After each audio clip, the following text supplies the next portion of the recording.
Good morning विद्यार्थी मित्रों। सो આજનો આપણો લેક્ચર ખૂબ જ ઇમ્પોર્ટન્ટ છે। કઈ રીતે? તો આજના લેક્ચરની અંદર આપણે સ્ટડી કરવાના છીએ કે આણ્વીય કક્ષકોનું બંધારણ કઈ રીતે થાય છે, કઈ રીતે પરમાણ્વીય કક્ષકો ભેગી થઈને આણ્વીય કક્ષકની રચના કરે છે। તો આપણે એની અંદર સૌપ્રથમ જોઈએ કે સંમિશ્રણ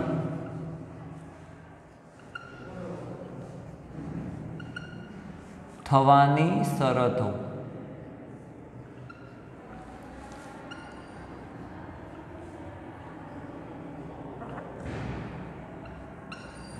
સંમિશ્રણ થવાની શરતો।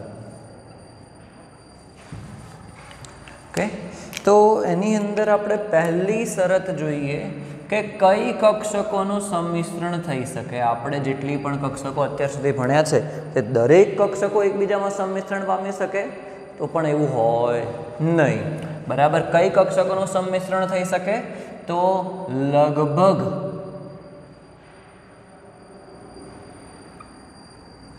સમાન ઉર્જા ધરાવતી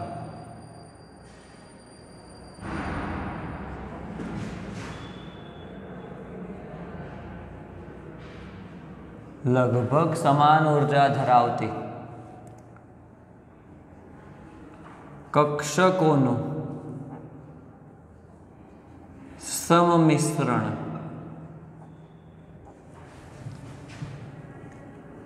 થઈ શકે।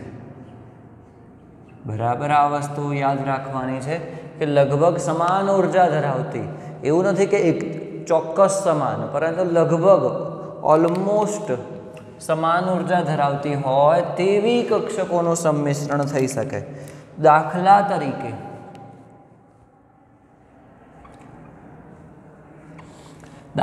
તરીકે જો આપણે 2s કક્ષા લઈએ છીએ અને તેની સામે બીજી કઈ કક્ષા લઈએ છીએ? 2s જ લઈએ છીએ, તો બંનેની ઉર્જા તો સમાન છે। ચલો, એની સામે બીજું લઈએ છીએ 2s કક્ષા લઈએ છીએ અને બીજી લઈએ છીએ 2p કક્ષા। અહીંયા પણ લગભગ સમાન છે, બહુ વધારે ડિફરન્સ નથી। ચલો પછી લઈએ છીએ આપણે 3p કક્ષા લઈએ છીએ અને એની સામે બીજું લઈએ છીએ 5d કક્ષા। તો ઉર્જાનો તફાવત વધી ગયો। શું થયું? ઉર્જાનો તફાવત વધી ગયો। તો 2s નું સંમિશ્રણ થઈ શકશે, 2s 2p નું સંમિશ્રણ થઈ શકશે, પરંતુ 3p અને 5d એનું સંમિશ્રણ થશે નહીં। લગભગ ઉર્જાનો તફાવત 1 અથવા તો 2 હોય તો કક્ષકોનું સંમિશ્રણ થઈ શકે, બાકી થશે નહીં। તો એકદમ સિમ્પલ શરત છે કે લગભગ સમાન ઉર્જા ધરાવતી કક્ષકોનું સંમિશ્રણ થાય। બીજી એક વસ્તુ જે એના કરતાં પણ વધારે ઇમ્પોર્ટન્ટ છે, સમાન ઉર્જા ભલે હોય તો પણ એક શરત છે કે સંમિશ્રણ પામતી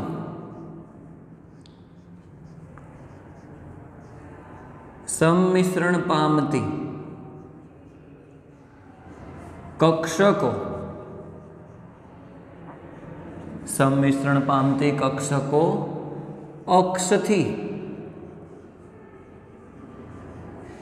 એક સમાન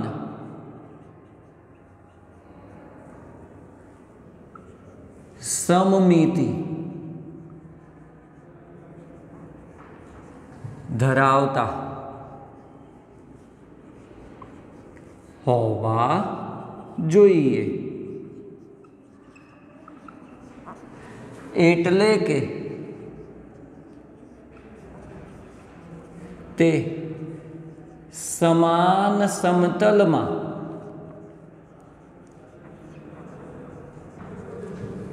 હોવા જોઈએ। શું થવું જોઈએ? તે સમાન સમતલમાં હોવા જોઈએ, તો જ સંમિશ્રણ થઈ શકે। દાખલા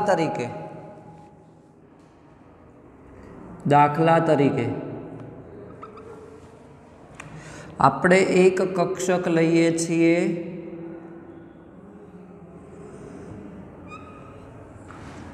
ઓકે, 2px કક્ષક લીધી છે। ચલો એની સામે 2px કક્ષક આવે છે। હવે તમે જોઈ શકો છો કે અહીં જો આપણે જોવા જઈએ તો તે એક જ સમતલમાં છે, એક જ સમતલમાં થશે। ઓકે, તો આ બંનેનું સંમિશ્રણ થઈ શકશે। ચલો એ જ રીતે બીજી એક કક્ષક જોઈએ આપણે,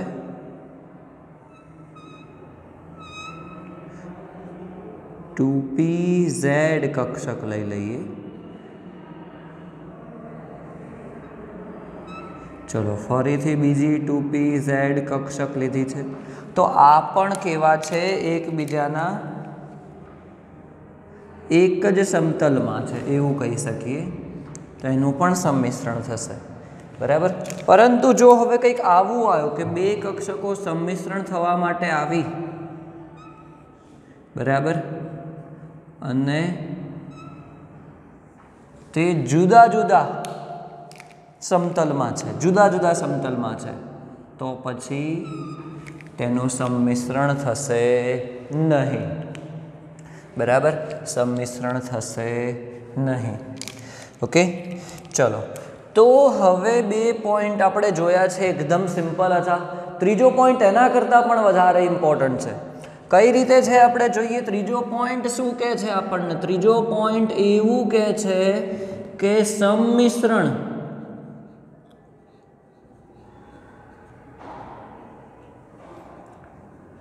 બે પ્રકારે થાય છે।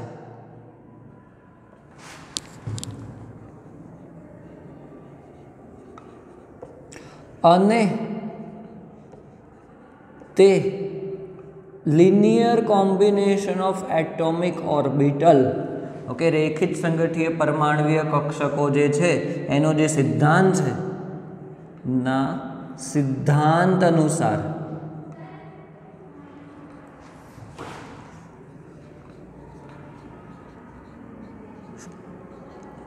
સમજાવી શકાય છે। અને તમારા માઇન્ડમાં આ આવવું જ જોઈએ, કેમ કે બે પ્રકારે સંમિશ્રણ અલગ અલગ રીતે થવું જ જોઈએ, તો જ આપણને બંધ કારક અને બંધ પ્રતિકારક મળશે, એના સિવાય તો મળી ના શકે। બરાબર, તો બે પ્રકારે થાય છે। કેવું થાય છે? સંમિશ્રણ કક્ષકોનું, અને તે કયા સિદ્ધાંત અનુસાર? તો linear combination of atomic orbital, રેખિક સંમિશ્રણ થવાની, સંગઠન થવાની જે સિદ્ધાંત છે એના દ્વારા આપણે સમજાવી શકીએ છીએ। બરાબર, તો બે પ્રકાર કયા કયા છે?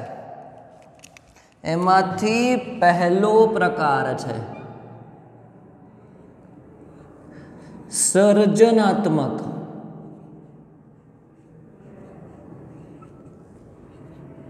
સમમિશ્રણ। સર્જનાત્મક, તો તમને નામ ઉપરથી ખબર પડી હશે, સર્જનાત્મક એટલે કે કેવું થતું હશે? તે બંધ કારક થતો હશે। અને તેનો બીજો પ્રકાર પડશે એ છે વિનાશાત્મક સંમિશ્રણ, વિનાશાત્મક, ડિસ્ટ્રક્ટિવ। તો શ્રોડિંજર, ડી બ્રોગલી અને હાઇઝનબર્ગનો અનિશ્ચિતતાનો સિદ્ધાંત યાદ કરો, કે જેની અંદર આપણે શીખ્યા હતા કે પરમાણુમાં રહેલો ઇલેક્ટ્રોન, એટલે ઇલેક્ટ્રોન કોઈ કક્ષામાં જ રહેલો છે અને તે દ્વૈત પ્રકૃતિ ધરાવે છે, તે કણ સ્વરૂપે પણ વર્તી શકે છે અને તે તરંગ સ્વરૂપે પણ વર્તી શકે છે। બરાબર, તરંગ સ્વરૂપે વર્તી શકે તો તરંગની શું હોય? તેની તરંગ લંબાઈ હોય। બરાબર, તો તરંગ લંબાઈના આધારે આપણે ઇલેક્ટ્રોન મળવાની સંભાવના નક્કી કરી શકીએ અને તેના આધારે આપણે આ સર્જનાત્મક સંમિશ્રણ સમજાવી શકીએ છીએ। ખૂબ જ ઇમ્પોર્ટન્ટ છે, સમજજો। ટેક્સ્ટ બુકની અંદર તમને આ રીતે નથી સમજાવેલું, આપણે ખૂબ જ ડિટેલમાં એને સમજવા જઈ રહ્યા છીએ। તો હવે અહીંયા આપણે જોઈએ કે શું થતું હશે સર્જનાત્મક। તો જ્યારે બે પરમાણવીય કક્ષકો, પરમાણવીય કક્ષકો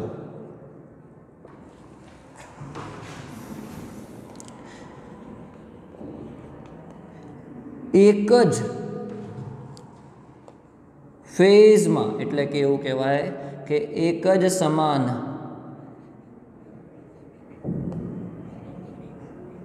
भाग में सममिश्रित थता होय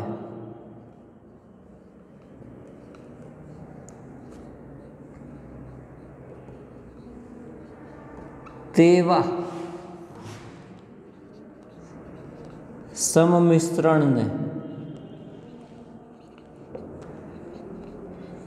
सर्जनात्मक सममिश्रण कहवाय। समान भाग में समान फेज में सम्मिश्रित थता होय। चलो धारो के आपणे एवं लई लईए के आ पी कक्षा है 2px 2py इलेक्ट्रॉन आ कक्षानी अंदर हशे ने कक्षा आपणे कई रीते नक्की करेलो छे भाग के इलेक्ट्रॉन मळवानी संभावनाना आधारे ओके अने एनी कोई फिक्स बाउंड्री तो होती नहीं आपणे नक्की करी छे बाउंड्री एनी इमेजिनरी। तो ज्यां इलेक्ट्रॉन हशे धारो के अहींयाथी आ छेडो तूटे छे એટલે આમ થાય છે ભાગ સમતલમાં तो जो धारो के उपरना भागमां अत्यारे इलेक्ट्रॉन होय तो ए भाग नेगेटिव कहेवाय अने जो नीचेना भागमां इलेक्ट्रॉन नथी એટલે કે ત્યાં કોઈ વીજભાર નથી તો એને નેગેટિવની સામે આપણે કયો ભાગ કહી શકીએ પ્લસ ભાગ કહી શકીએ બરાબર।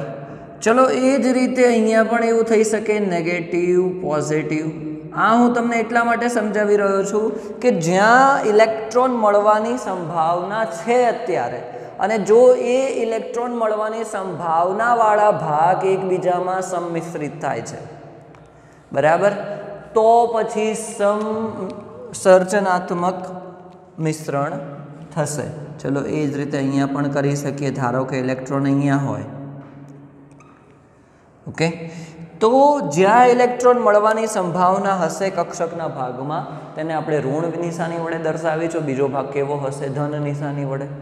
चलो तो केवुं थतुं हशे एने आपणे तरंग स्वरूपे लईशुं आपणे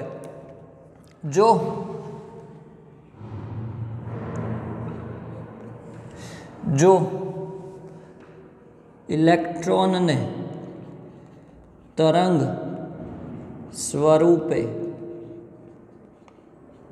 लेता આપણે એવું કહી શકીએ તરંગની કોઈ તરંગ લંબાઈ હશે તો એક સમાન ફેઝમાં તરંગની તરંગ લંબાઈ કંઈક આ રીતે છે અને એમાં આપણે એ રીતે બતાવીએ છીએ કે ઇલેક્ટ્રોન મળવાની સંભાવનાના આધારે પોઝિટિવ અને નેગેટિવ। ચલો એ જ રીતે બીજી જે કક્ષક છે एमां पण शुं थाय छे एक समान फेज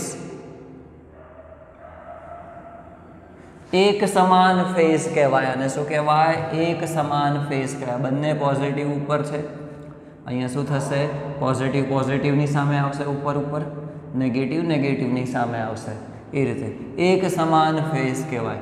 तो शुं थाय छे जे आपणने परिणामी वेव मळशे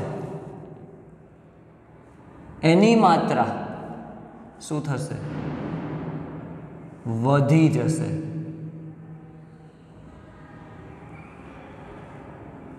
परिणामी वेव छे एनी मात्रा केवी थशे वधी जशे परिणामी वेवनी। तो एवुं कही शकीए अहींया के इलेक्ट्रॉन मळवानी संभावना आनो जे तरंग विधेय छे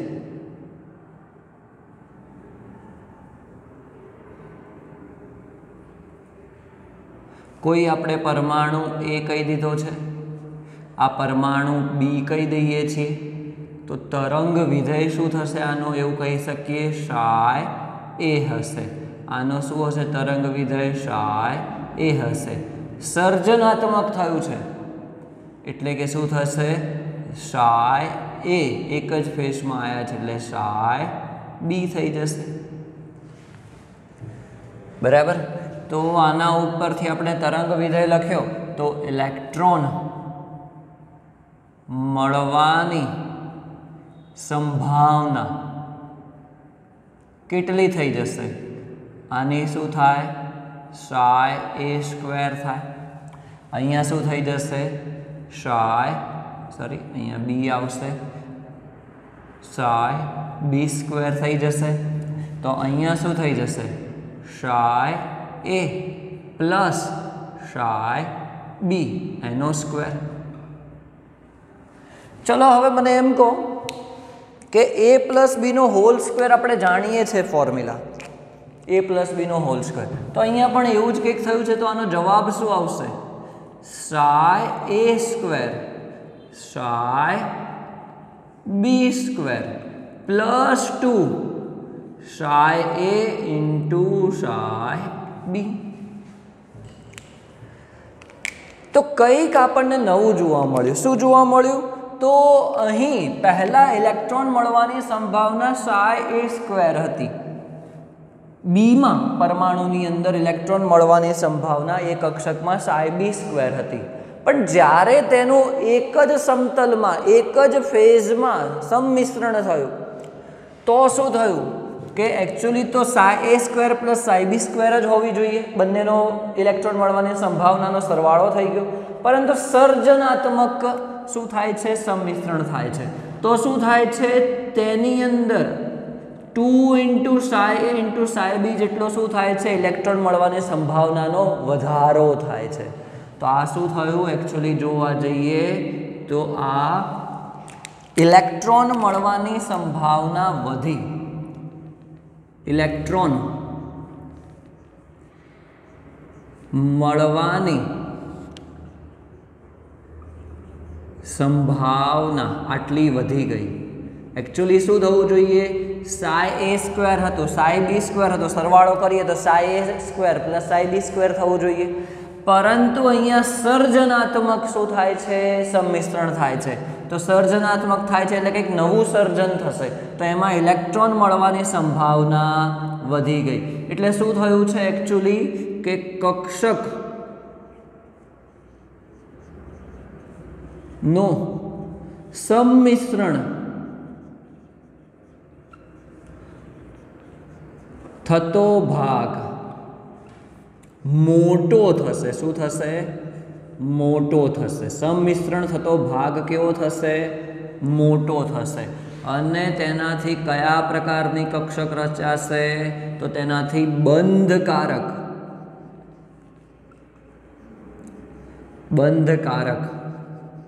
આણ્વીય કક્ષક રચાય છે. બંધકારક આણ્વીય કક્ષક રચાય છે. બરાબર. તો આપણે હવે આગળ એક્ઝામ્પલ જોઈએ. અલગ અલગ કક્ષકોમાં કઈ રીતે રચના જોવા મળે છે. ચલો ફોર એક્ઝામ્પલ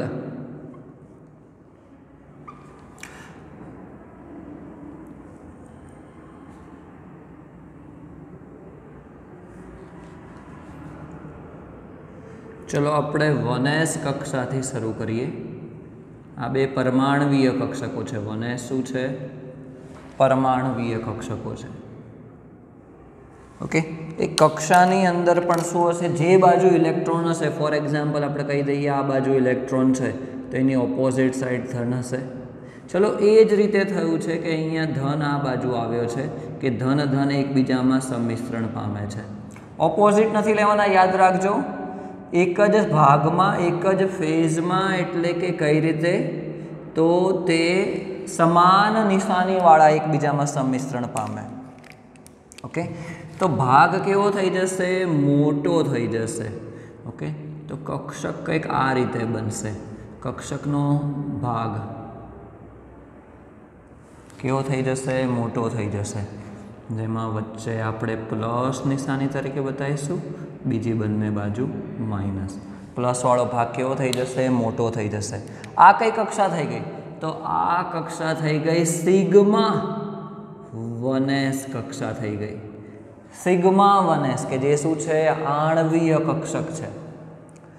ચલો એ જ રીતે આપણે બીજી લઈએ છીએ.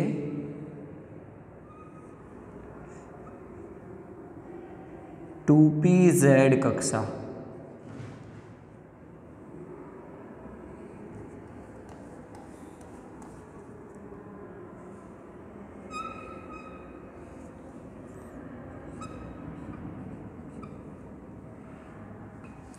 ચલો તો એમાં પણ સેમ થશે.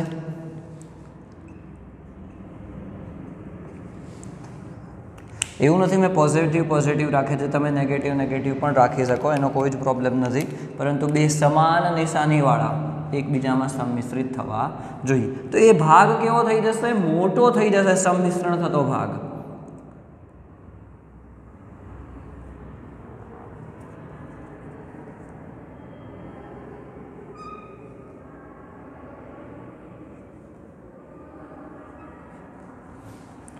બરાબર.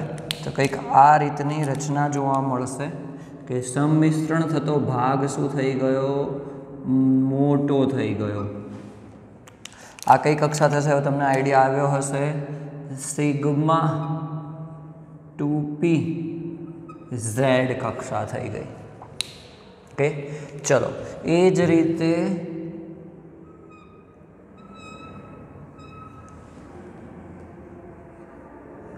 ટુ પી એક્સ કક્ષક લઈએ છીએ, બીજી પણ 2px કક્ષક લઈએ છીએ, તો શું થશે? Positive negative. આ શું થયું? એક જ સમતલમાં એક સમાન રીતે આવે છે. તો શું થશે? બંને પોઝિટિવ ભાગ એકબીજા સાથે જોડાઈ જશે. બંને નેગેટિવ પાર્ટ. આપણે આ વસ્તુ જોઈ હતી. ક્યાં જોઈ હતી? તો પાઈબંધમાં. એકચ્યુઅલી પાઈબંધ રચાશે. તો જો આપણે આ સમતલ કહી દઈએ તો સમતલની ઉપર અને સમતલની નીચે આ રીતે કક્ષક રચાશે.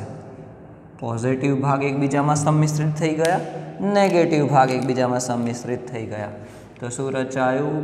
પાઈ 2p x કક્ષા થઈ. તો આ ત્રણ કક્ષકો કઈ થઈ ગઈ છે? તો આ કક્ષકો થઈ ગઈ છે બંધકારક આણવીય કક્ષકો. ઓકે, કઈ રીતે રચાય છે આપણે કમ્પ્લીટ જોયું. આમાં સહેજ પણ ડાઉટ ના હોવો જોઈએ. આપણે સરસ રીતે તમને સમજાવ્યું છે આ વસ્તુ. નેક્સ્ટ આપણે હવે ભાગ જોવાના છીએ, એ છે વિનાશાત્મક સંમિશ્રણ. બરાબર. ત્યાં સુધી એવું કરો કે આ જે ટોપિક છે આપણે અહીંયા લઈ લઈએ સહેજ.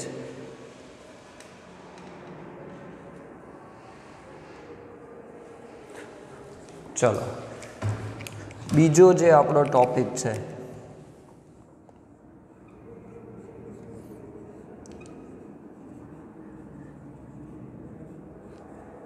વિનાશાત્મક સમમિશ્રણ.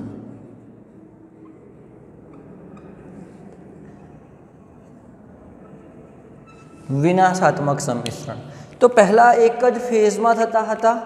હવે શું કહી શકાય? એકબીજાના વિરુદ્ધ ફેઝમાં. તો વિરુદ્ધ ભાગમાં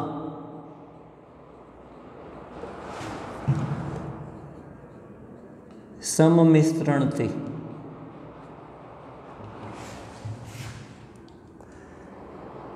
અબંધકારક, ડાયરેક્ટલી લખું છું, અબંધકારક અથવા તો બંધ પ્રતિકારક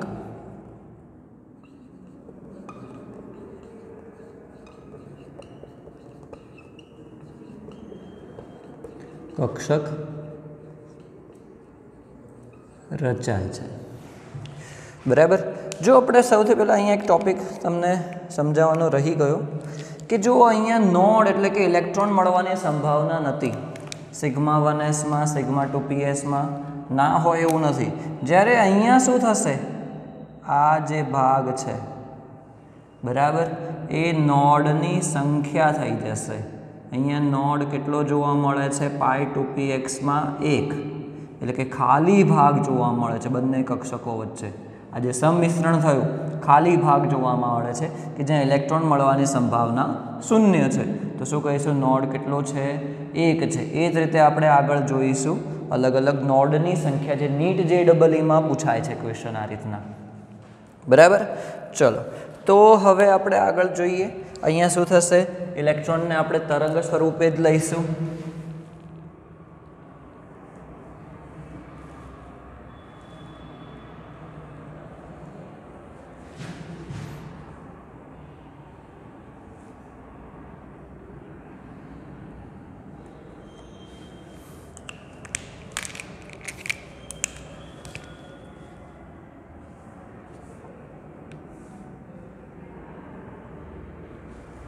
तो જોઈ શકો છો હવે એક જ ભાગમાં નથી આવતા તે બરાબર અહીંયા શરૂઆત ક્યાંથી થાય છે પોઝિટિવથી થાય છે શરૂઆત અહીંયા પહેલામાં બીજામાં શરૂઆત ક્યાંથી થાય છે નેગેટિવથી થાય છે તો આપણે શું કહી શકીએ અહીંયા પણ આનો તરંગ વિધેય psi a હશે તરંગ વિધેય psi b હશે એનાથી જે રચના થશે એ વિનાશાત્મક થાય છે એટલે કે શું થાય છે વિનાશાત્મક થાય છે અને અહીં psi a minus psi b એનો તરંગ વિધેય થશે એકબીજાના ઓપોઝિટ ફેઝમાં આવ્યા છે એટલે તો જો ઇલેક્ટ્રોન મળવાની સંભાવના આપણે જોવા જઈએ તો શું થઈ જાય અહીંયા psi a સ્ક્વેર થાય અહીંયા psi સ્ક્વેર b થાય અહીંયા શું થશે psi a square plus psi b square -2 psi a into psi b થશે ઓકે તો શું થયું અહીંયા આટલો જે ભાગ છે માઇનસ થયો જુઓ તમે ઇલેક્ટ્રોન મળવાની સંભાવના ઘટી ઇલેક્ટ્રોન મળવાની સંભાવના ઘટી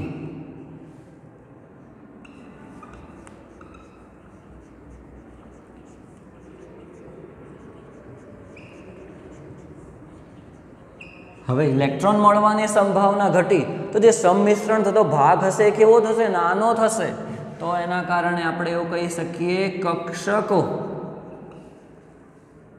કક્ષકનો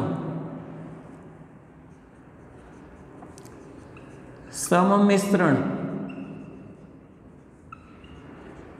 થતો ભાગ નાનો થશે કેવો થશે નાનો થશે તો તે કયા પ્રકારની કક્ષકનું નિર્માણ કરશે બંધ પ્રતિકારક કક્ષકનું નિર્માણ થાય છે બરાબર શું થશે બંધ પ્રતિકારક કક્ષકનું નિર્માણ થાય છે ચલો ફોર એક્ઝામ્પલ આપણે જોઈએ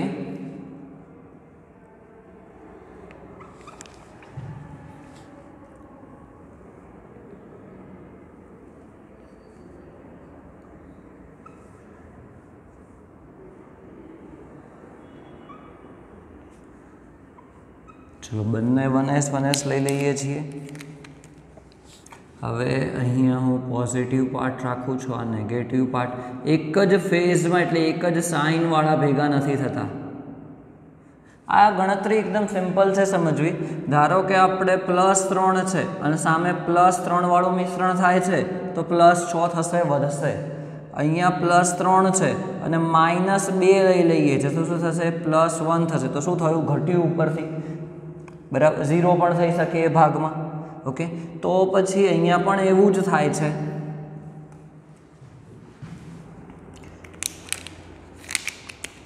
બરાબર તો ભાગ કેવો થઈ જશે નાનો થઈ જશે તો આવો આકાર તે લઈ લે છે કક્ષક કે જેમાં એ બાજુનો ભાગ જે પોઝિટિવ નેગેટિવ વાળો હતો એ કેવો થઈ જાય છે નાનો થઈ જાય છે ઓકે અને અહીં જો કહેવું હોય તો શું થઈ જશે આની નામ થઈ જશે સિગ્મા સ્ટાર 1s અને નોડની સંખ્યા આ શું થઈ જશે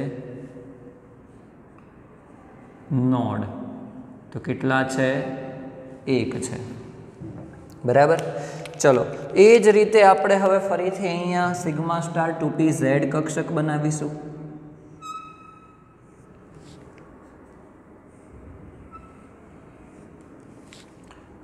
આ 2pz કક્ષક છે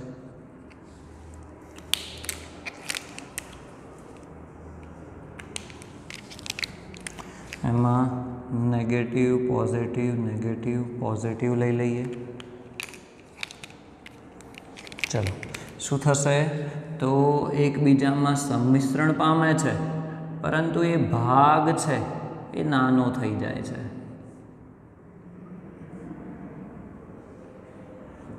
આ રીતની કક્ષકો થઈ જશે. શું થઈ જશે? ભાગ વચ્ચેનો શું થઈ જશે? જ્યાં પણ સંમિશ્રણ પામતો ભાગ છે તે નાનો બની જાય છે. નાનો કેમ બની જાય છે? કારણ કે ઓપોઝિટમાં એનું સંમિશ્રણ થાય છે. આનું નામ શું થઈ જશે? Sigma star 2pz. ઓકે, નોડની સંખ્યા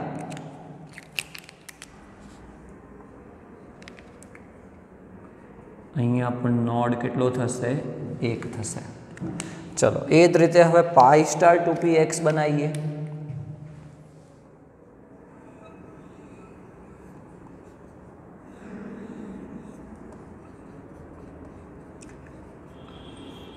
ટુ પી એક્સ કક્ષા લઈએ.